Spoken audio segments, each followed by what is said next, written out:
땅에 쌓을 것인가 하늘에 쌓을 것인가, 이런 제목입니다. 우리가 지난주까지 성경적 세계관과 반대되는 오늘날 세상의 세계관들을 살펴보고 있습니다. 첫 번째로 살펴본 것이 자연주의입니다. 자연주의는 절대적인 신의 존재를 부인합니다.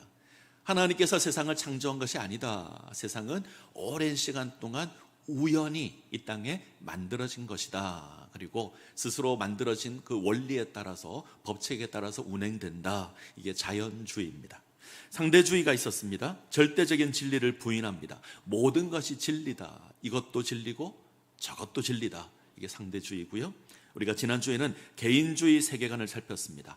나만을 기준으로 합니다. 나만 옳고 나의 이익을 추구하는, 다른 사람이나 공동체를 무시하는 그런 세계관을 살폈습니다. 오늘은 소비주의 세계관을 보겠습니다.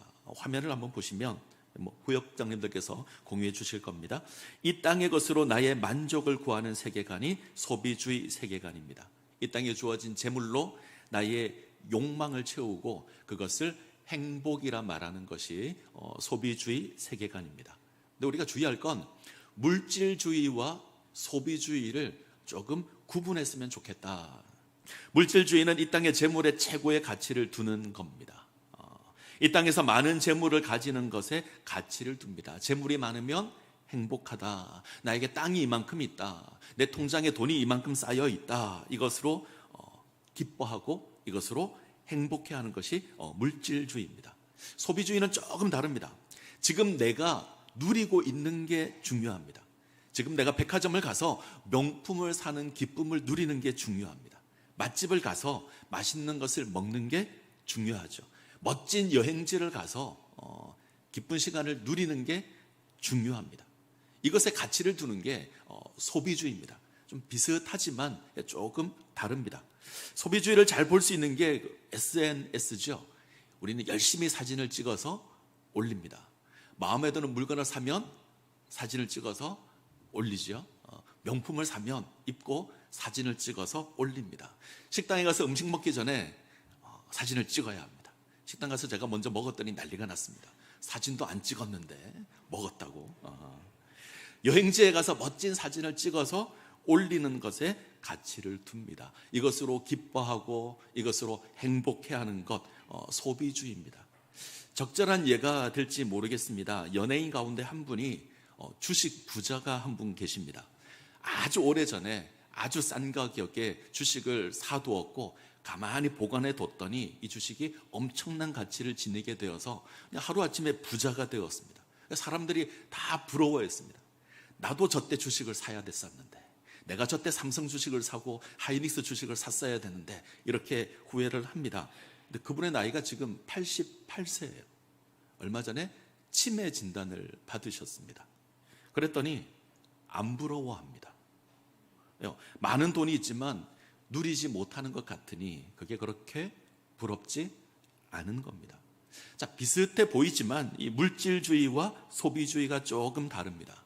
물질주의는 소유를 최고의 가치로 삼습니다. 나는 돈이 많아서 행복하다. 물질주의고요. 소비주의는 나는 돈을 사용해서 내가 지금 만족을 누릴 수 있다. 이것에 가치를 두는 게 소비주의입니다. 요즘 세상을 보면 물질주의보다는 소비주의인 것 같습니다. 더 많은 것을 누리려고 합니다. 근데 공통점이 있죠. 둘 다 하나님보다 세상 재물을 더 사랑합니다. 세상에 있는 것으로 만족을 누리려고 합니다. 이 땅의 재물에서 존재의 가치를 찾습니다. 우리가 살아가는 세상은 소비주의를 부추기는 세상입니다. 세상의 광고를 보면 그게 그렇게 갖고 싶습니다. 먹을 것을 보면 먹고 싶고, 멋진 옷을 보면 입고 싶습니다. 멋진 여행지를 보면 가고 싶습니다. 멋진 차가 광고에 나오면 저것을 타면 참 행복할 것 같다, 이런 생각들을 합니다. 자, 이런 우리에게 예수님께서 이르시는 말씀이 오늘 말씀입니다. 예수님께서는 이 땅에 속해 있는 인생의 그 관심사, 이렇게 표현합니다. 무엇을 먹을까? 무엇을 마실까? 무엇을 입을까? 이유는 바뀌었지만 대상은 동일한 것 같습니다. 예전에는 없어서 고민을 했습니다. 없어서 염려했습니다. 입에 풀칠하기가 힘든 때를 우리가 살아왔습니다. 먹을 것 구하는 것이 힘들어서 무엇을 먹을까 염려한 적이 우리 기억 속에 있습니다. 마실 것이 변변찮았고 입을 것이 없어서 염려를 합니다. 가난해서 없어서 먹을 것, 마실 것, 입을 것 염려했습니다. 때문에 그때는 많이 가지는 것이 인생의 가치였습니다. 오늘은 조금 다르죠. 우리는 수많은 메뉴를 놓고 무엇을 먹을지 고민합니다. 무엇을 마실까 고민하고 어떻게 하면 내가 좀 더 멋지게 보일까, 그래서 입을 옷을 걱정합니다. 지금은 없어서가 아니라 풍족해서 고민하는 때가 되었습니다. 그리고 그것으로 행복의 기준을 삼습니다. 기준은 나의 욕망입니다. 이 땅에 있는 것으로 나의 욕망을 채우면 그것으로 행복하다. 이것이 소비주의입니다. 어쩌면 우리는 이렇게 물을 수 있습니다. 왜 잘 먹는 것이 문제입니까? 왜 잘 사는 것이 문제인 것처럼 말씀을 하십니까? 이렇게 물을 수 있습니다. 맞습니다. 잘 먹는 건 죄가 아니죠. 좋은 차를 타는 건 죄가 아닙니다. 근데 문제는 그것을 추구하다 보면 하나님이 계신 그 자리에 재물을 놓게 될 겁니다. 이건 문제가 될 수 있습니다. 하나님보다 세상의 것에 더 많은 가치를 두면 그건 죄가 될 수 있습니다. 자, 마태복음 6장 19절 20절 볼까요? 같이 읽겠습니다. 너희를 위하여 보물을 땅에 쌓아두지 말라. 거기는 좀과 동독이 해하며 도둑이 구멍을 뚫고 도둑질하느니라. 오직 너희를 위하여 보물을 땅에 쌓아두라. 거기는 좀이나 동독이 해하지 못하며 도둑이 구멍을 뚫지도 못하고 도둑질도 못하느니라. 예수님께서는 우리의 보물을 땅에 쌓아두지 말라, 하늘에 쌓아두라. 헌금 많이 하라는 이야기는 아닙니다. 우리 삶의 기준에 대한 이야기입니다. 삶의 기준이 이 땅이 아니라 하늘이어야 한다. 우리 마음의 욕망이, 우리가 간절히 사모하는 게 이 땅이 아니라 하늘이어야 한다. 이런 말씀입니다. 우리가 하나님의 백성으로 부름을 입었습니다. 우리는 하나님의 자녀가 되었습니다. 우리는 하나님을 사랑해야 하고 하나님의 뜻을 찾아 하나님을 섬겨야 합니다. 그것이 행복이라 말하는 존재가 우리들입니다. 근데 하나님을 모르는 사람들은요, 세상에 살아가는 것에 기준을 둡니다. 많이 가지고 많이 누려야 합니다. 그것을 행복이라고 합니다. 삶의 기준이 다른 겁니다. 우리의 기준은 하늘이고요, 세상의 기준은 땅입니다. 그래서 예수님께서는 너희가 하늘의 보물을 쌓아야 한다, 이렇게 말씀합니다. 24절 볼까요? 24절. 한 사람이 두 주인을 섬기지 못할 것이니 호기를 미워하고 저를 사랑하거나 호기를 중히 여기고 저를 경히 여김이라. 너희가 하나님과 재물을 겸하여 섬기지 못하느니라. 한 사람이 두 주인을 섬길 수 없습니다. 한 사람이 두 주인을 예배할 수 없습니다. 하나님과 재물을 동시에 섬길 수 없습니다. 유진 피터슨은 이렇게 번역했습니다. 하나를 사랑하면 하나를 업신여기게 된다. 우리가 하나님 사랑하면 이 땅의 것에 그렇게 관심이 많지 않을 겁니다. 하나님 나라를 구하고 하나님의 뜻을 구하면 이 땅의 것에 그렇게 마음을 많이 두지 않을 겁니다. 근데 땅을 사랑하면, 이 땅에 있는 재물을 사랑하면 하나님께 그다지 관심을 두지 않습니다. 하나님의 뜻이 무엇인지 관심이 없습니다. 이 둘이 함께 갈 수 없다는 겁니다. 자, 함께 할 수 없다 말씀하시는데 우리에게는 함께 할 수 있다고 생각하는 것 같습니다. 우리는 하나님을 섬깁니다 고백하지만 이 땅의 것을 염려합니다. 하나님을 섬기고 있는데 이 땅의 것을 염려하고 이 땅의 것을 구합니다. 두 주인을 섬길 수 없는데 우리는 그 어려운 것을 하려고 합니다. 자, 예수님께서는 우리의 마음이 이 땅에 있는지 어떤지 어떻게 확인할 수 있는가 기준을 말씀하시는데 기준이 염려입니다. 우리 모습에 염려가 있으면 우리 기준은 하늘이 아니라 땅인 겁니다. 자, 우리는 뭘 염려하고 살아가십니까? 자, 27절 한번 볼까요? 27절 같이 읽겠습니다. 너희 중에 누가 염려함으로 그 키를 한 자라도 더할 수 있겠느냐. 재미있는 표현입니다. 염려함으로 키가 커질까요? 여러분, 염려하면 키가 커질까요? 나는 왜 키가 작지? 걱정하고 염려하면 우리 키가 자라날까요? 그런 일은 없을 겁니다. 저희 집 1호가 키가 좀 작습니다. 아빠도 키가 작지 않고, 제가 평균보다는 큽니다. 작지 않고, 엄마도 작지 않은데 얘는 좀 작아요. 그래서 본인도 속상해하고 엄마도 속상해하고 아빠도 속상해합니다. 어느 순간 2호가 1호보다 커졌습니다. 그때부터는 키 이야기를 안 합니다. 자기는 괜찮대요. 보면 안 괜찮은 것 같습니다. 만약 염려해서 키가 더 커질 수 있다면 저희 집 1호는 키가 굉장히 클 겁니다. 그런데 그런 일은 없습니다. 자, 염려가 뭐냐면 사전을 보면 마음을 써서 걱정하는 것, 내 마음에 뭔가 걸림이 있는 것, 염려입니다. 우리가 이 땅을 살아가면서 무엇이 내 마음에 걸림이 되는가 생각해 보시면 내 기준이 무엇인가 확인할 수 있습니다. 예수님께서는 하늘에 속한 우리를 향해서 땅의 것 염려하지 말라고 하십니다. 하나님을 섬기는 우리에게 염려하지 말라고 하십니다. 하나님을 믿는 그 믿음으로 소비주의를 이기라고 하십니다. 자, 염려하지 말아야 될 이유를 한번 살펴보죠. 자, 첫 번째는 우리의 가치가 땅에 있지 않기 때문에 그렇습니다. 우리의 가치가 땅에 있지 않고요, 우리의 가치가 하늘에 있습니다. 그래서 땅의 것을 염려하지 말아야 합니다. 자, 6장 25절 같이 읽겠습니다. 그러므로 내가 너희에게 이르노니 목숨을 위하여 무엇을 먹을까, 무엇을 마실까, 몸을 위하여 무엇을 입을까 염려하지 말라. 목숨이 음식보다 중하지 아니하며 몸이 의복보다 중하지 아니하냐. 이 땅의 인생이 염려하는 가장 근본적인 질문은 이겁니다. 무엇을 먹을까? 무엇을 마실까? 무엇을 입을까? 먹고 사는 것에 관심을 가집니다. 물론 오늘날은 먹을 것이 없어서 염려하는 상황은 아닙니다. 물론 모든 사람이 풍족하진 않습니다. 어떤 사람은 여전히 힘겹게 살아가시는 사람들이 있습니다. 지구 반대편에 가게 되면 먹을 것이 없어서 고통당하는 사람들이 있습니다. 근데 우리의 모습을 보면 대체로 풍족합니다. 예전에 명절이 되면, 설날이 되면 저희 교회가 주민센터를 통해서 어려운 이웃들을 돕는 일을 합니다. 매년 하고 있는데 예전에는 쌀을 줬습니다. 계속 쌀을 보내드렸는데 어느 순간 주민센터에서 연락이 왔습니다.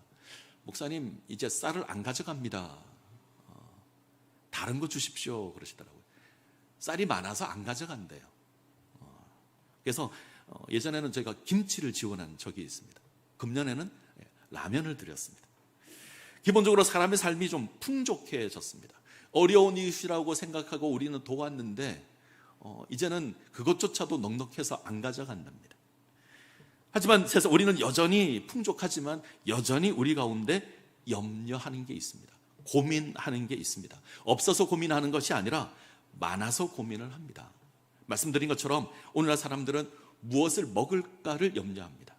없어서 염려하는 게 아니라 여러 메뉴 가운데 무엇을 먹을까, 정확하게 하면 어디서 먹을까, 이걸 염려하죠. 근사한 식당에서 근사한 메뉴를 먹어야 합니다. 그래야 내가 좀 더 그럴듯하게 보인다, 이렇게 생각합니다. 그것을 하지 못하면 속상해합니다.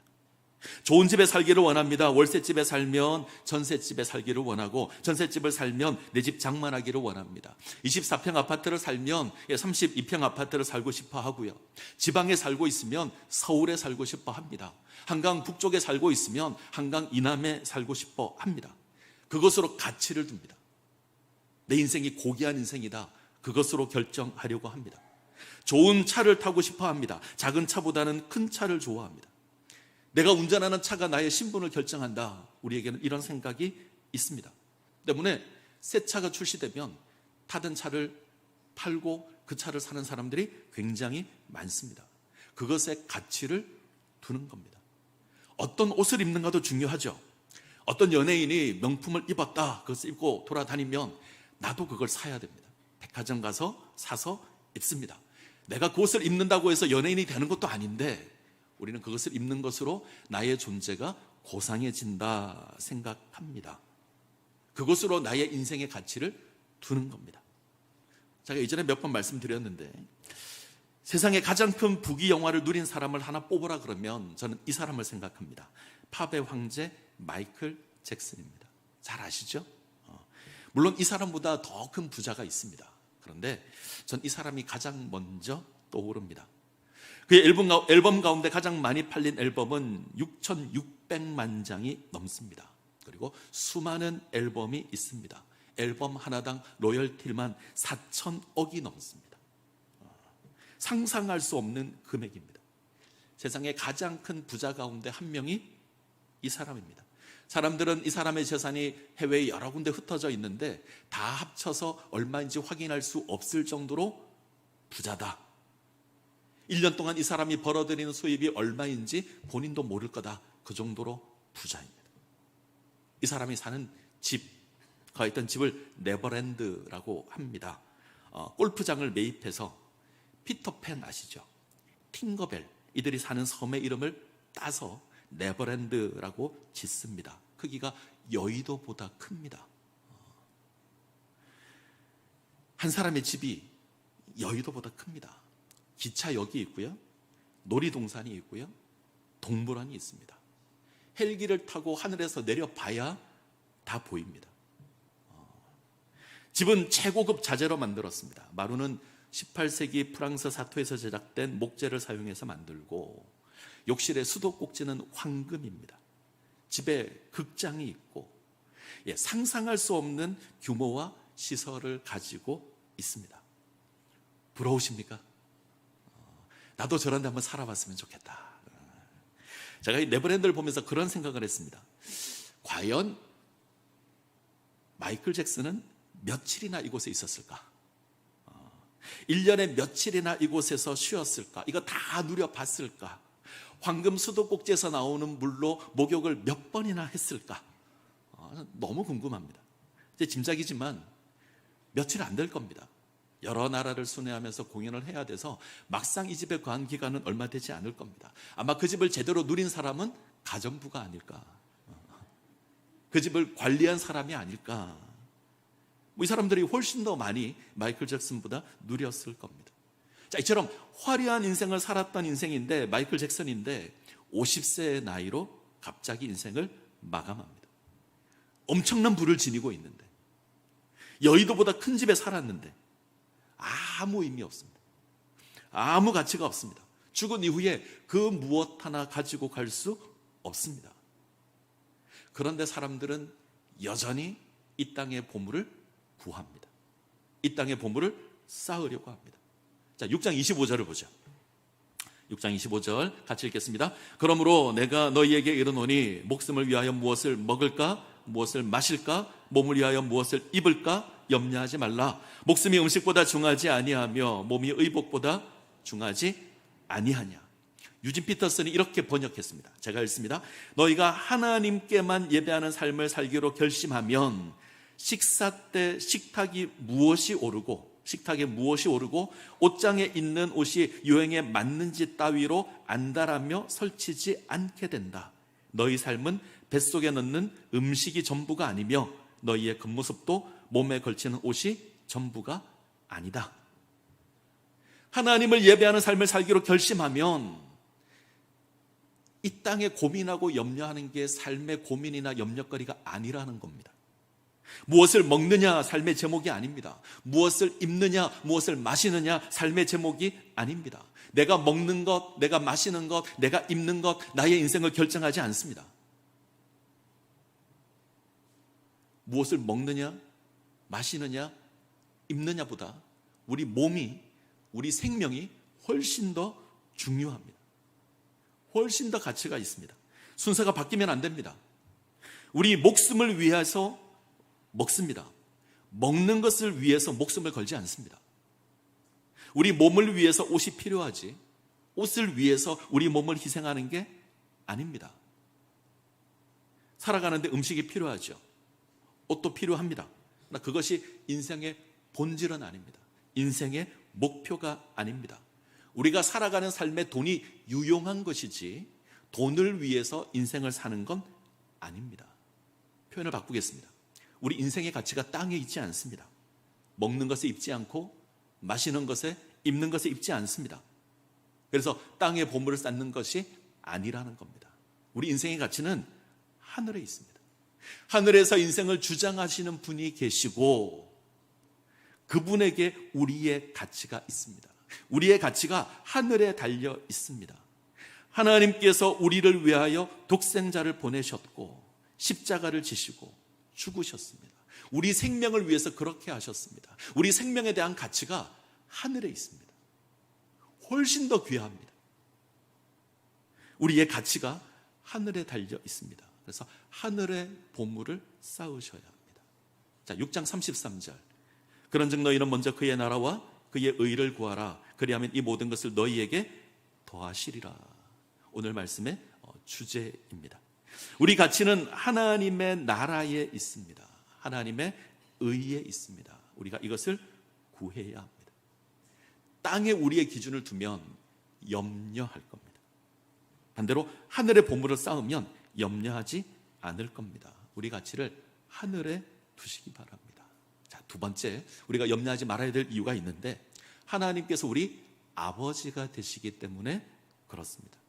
우리는 하나님의 자녀이고요, 하나님께서 우리의 아버지가 되십니다. 천지를 창조하신 하나님께서, 세상을 운행하시는 하나님께서, 역사를 주관하시는 하나님께서 우리의 아버지가 되십니다. 그래서 염려하지 말아야 합니다. 자, 오늘 말씀 예수님께서 반복해서 하나님을 하늘 아버지 이렇게 고백합니다. 자, 26절을 한번 볼까요? 26절 같이 읽습니다. 공중의 새를 보라. 심지도 않고 거두지도 않고 창고에 모아 들이지도 아니하되 너희 하늘 아버지께서 기르시나니 너희는 이것들보다 귀하지 아니하냐. 공중의 새, 보잘것 없는 겁니다. 가치 없는 존재입니다. 아마 말씀하시는 공중의 새는 참새일 겁니다. 참새가 먹을 것 심는 거 보셨습니까? 참새가 농사를 짓고 추수를 합니까? 그런 것 없습니다. 창고에 먹을 것 모아놓고 그렇게 하지 않습니다. 그런데 그들은 먹고 삽니다. 이유는요, 하나님께서 먹이시기 때문에. 보잘것없고 가치 없는 새 한 마리를 하나님께서 지키시고 보살피십니다. 참새는 염려 안 합니다. 하나님께서 기르시기 때문입니다. 자, 28절을 보겠습니다. 28절 같이 읽습니다. 또 너희가 어찌 의복을 위하여 염려하느냐. 들의 백합화가 어떻게 자라는가 생각하여 보라. 수고도 아니하고 길쌈도 아니하느니라. 이제 예수님께서는 들의 백합화 생각해 봐라. 들의 백합화가 의미하는 것도 보잘것 없다, 이런 말입니다. 지금 예수님께서 말씀하시는 들의 백합은 우리가 아는 그 백합이 아닙니다. 우리가 아는 그 하얀색의 아주 고귀해 보이는 그 꽃이 아니고요, 들에서 흔히 볼 수 있는 그런 들꽃입니다. 잡초라고 생각하시면 됩니다. 길을 가다가 만날 수 있는 풀에서 피어난 꽃, 아네모네라 그러는데 학자들은 아마 이스라엘 길가에서 흔히 볼 수 있는 빨간색 꽃일 거라고 생각합니다. 한마디로 보잘것없는 겁니다. 이 꽃이 자기를 치장할까요? 옷을 구하기 위해서 애를 쓸까요? 자기 몸을 위해서 천을 짜거나 바느질을 할까요? 여러 옷을 옷장에 넣어두고 그때마다 하나씩 꺼내서 입을까요? 안 합니다. 하나님께서 입히시기 때문입니다. 자, 무엇보다 하나님은 우리의 아버지가 되십니다. 우리는 하나님의 자녀입니다. 특별한 관계입니다. 우리를 아주 특별하게 대하실 겁니다. 공중의 새를 대하는 것보다, 들의 꽃을 대하는 것보다 훨씬 더 특별하게 대하십니다. 우리를 구원하기 위해서, 우리 생명 구원하기 위해서 당신의 아들 독생자를 이 땅에 보내시면서까지 우리를 사랑하신 하나님이십니다. 우리의 관심을 가지시고 눈을 들어 우리를 보시고 귀를 기울여서 우리의 소리를 들으시는 하나님이십니다. 때문에 공중의 새도 하지 않는 염려로 먹을 것 걱정하지 않으셔야 합니다. 들의 백합도 지니지 않는 염려로 옷에 대한 염려를 하지 말아야 합니다. 예수님께서 공중의 새를 보라고 하시고 들의 백합을 생각해 보라 명하십니다. 이 단어는 굉장히 강한데 자세히 관찰해서 확인해 보라, 이런 말입니다. 뭘 확인해야 되죠? 우리 아버지 되신 하나님께서 살아계신다, 역사하신다 확인하라는 겁니다. 하나님 살아계시고 세상을 운행하고 계시고 세상을 다스리고 계십니다. 그 하나님께서 우리에게 관심이 있으시고 우리를 돌보시고 우리를 지키실 겁니다. 독생자를 보내셔서 구원하신 하나님이십니다. 우리를 책임 안 지실까요? 책임지실 겁니다. 공중의 새 한 마리, 들의 꽃 한 송이, 이걸로는 성에 안 차실 것 같아서 곤충 한 마리는 어떨까요? 하나님께서 출애굽 당시에 애굽에 10가지 재앙을 내리시는데 8번째 재앙이 메뚜기 재앙입니다. 성경을 잘 보시면 하나님께서 애굽을 심판하기 위해서 메뚜기 떼를 몰아오십니다. 우리나라에서는 메뚜기 재앙 이런 걸 참 경험할 수 없는데 중동 지역에 가면 메뚜기 재앙이 있습니다. 메뚜기 떼가 한번 휩쓸고 가면 아무것도 남지 않습니다. 이 메뚜기 재앙이 8번째 재앙입니다. 하나님께서 애굽 전역을 덮을 만큼 엄청난 메뚜기를 몰아오십니다. 그리고 애굽을 황폐하게 만듭니다. 자, 그리고 바닷바람을 불게 하셔서 메뚜기 떼를 몰아가십니다. 성경을 잘 보시면 애굽 온 땅에 메뚜기 한 마리도 남지 않았다, 이렇게 선언합니다. 한 마리도 남지 않았다. 하나님께서 다 치우셨습니다. 제가 성경 옆에다 적어뒀습니다. 실수하지 않으시는 하나님, 작은 메뚜기 한 마리까지도 다 치우시는 그 하나님, 그 하나님께서 우리 인생에 실수하실까요? 안 하실 거예요. 필요한 거 채우실 것이고 공급해 주실 겁니다. 근데 우리가 이 하나님을 너무 자주 잊습니다. 고백은 하죠. 하나님 살아계십니다. 하나님 역사하십니다. 나를 구원하신 하나님이십니다. 고백은 합니다. 근데 세상을 살아가면서 너무나 자주 잊어버립니다. 그리고 염려합니다. 무엇을 먹을까? 무엇을 마실까? 무엇을 입을까?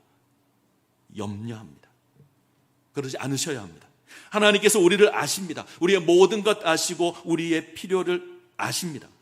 자, 6장 32절 같이 읽습니다.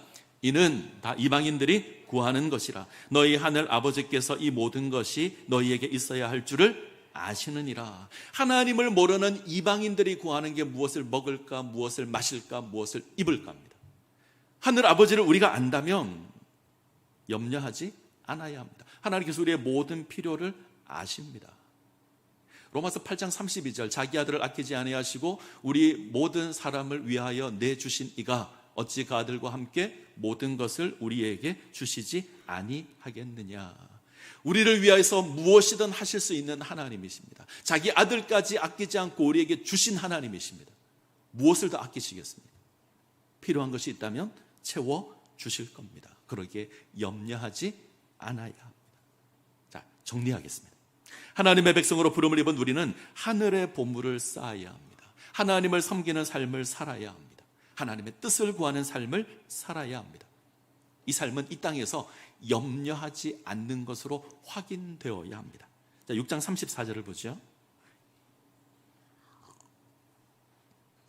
자, 같이 읽겠습니다. 그러므로 내일 일을 위하여 염려하지 말라. 내일 일은 내일이 염려할 것이요 한날의 괴로움은 그날로 족하니라. 염려는 우리와 상관이 없습니다. 우리는 염려하기를 멈춰야 합니다.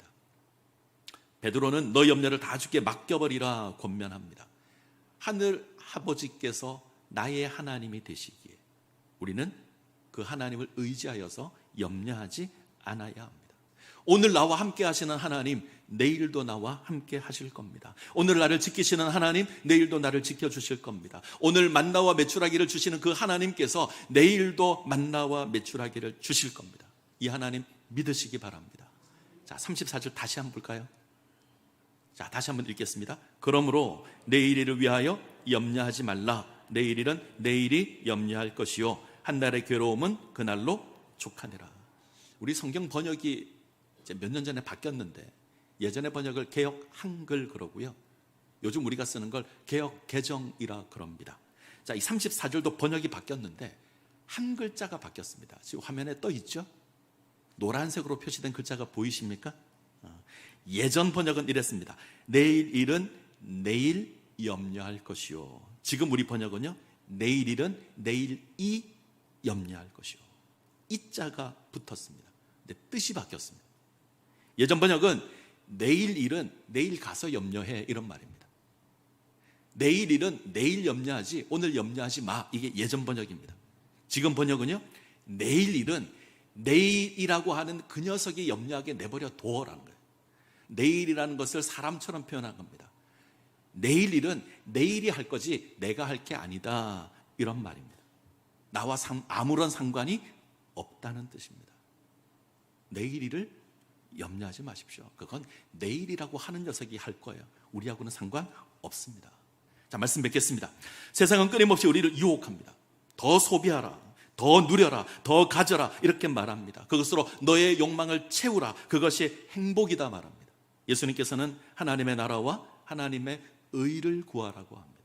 하나님을 알고 하나님을 섬기고 하나님의 뜻을 행하는 것을 행복이라고 하십니다.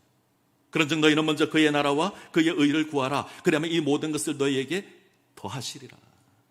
하나님의 자녀로 부름을 입으셨습니까? 하나님 나라의 삶을 살아가십니까? 그러면 우리의 관심은 이 땅이 아니라 하늘이어야 합니다. 하늘의 것을 사모하셔야 합니다. 하나님의 나라를 사모하시고 하나님의 뜻을 구하셔야 합니다. 그것이 우리 삶의 기준이 되어야 합니다. 그것이 우리 인생의 가치입니다. 이 땅에서 먹는 것이 나를 고상하게 하지 않습니다. 이 땅에서 입는 것이 나를 고상하게 하지 않습니다. 예수 그리스도의 십자가가 나를 살리고요, 하나님의 은혜가 우리를 고상하게 합니다. 이 사실을 기억하시고 하늘의 삶을 살아가시기를 간절히 소원합니다.